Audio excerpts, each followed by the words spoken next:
Salom, bugun VIP tarifi haqida va VIP tarifida viza olgan o'quvchilar natijalari bilan o'rtoqlashamiz. Alhamdulillah, 1201 Agency aynan VIP tarifi yo'nalishida 2 yildan buyon xizmat ko'rsatib, jami 214 nafar o'quvchilarga VIP tarifida viza qo'lga kiritishda muhim o'rin egalladi. VIP tarifida erishilgan yutuqlarimizni ijtimoiy tarmoqlarimizda ko'rishingiz yoki Instagram sahifalarimizdan sanashingiz mumkin.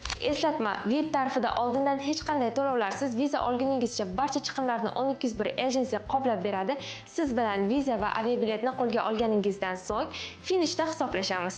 Avval aytib o'tganimizdek, 1201 Agency respublikamizda Koreyada tahsil olish uchun VIP tarif taklifini amaliyotda birinchi qo'llagan agentlik desak adashmagan bo'lamiz. Ma'lumot o'rnida 2026-yil bahorgi semestrga elchixonadan 8-bo'lim bilan atkaz olgan o'quvchilarni ham VIP tarifiga taklif etamiz. Hozirda kuzgi semestr uchun barcha yo'nalishlarga VIP tarifi bilan shartnomalarni amalga oshirmoqdamiz. Batafsil ma'lumot uchun quyidagi raqamlarga murojaat qiling yoki izohda VIP so'zini yozib qoldiring.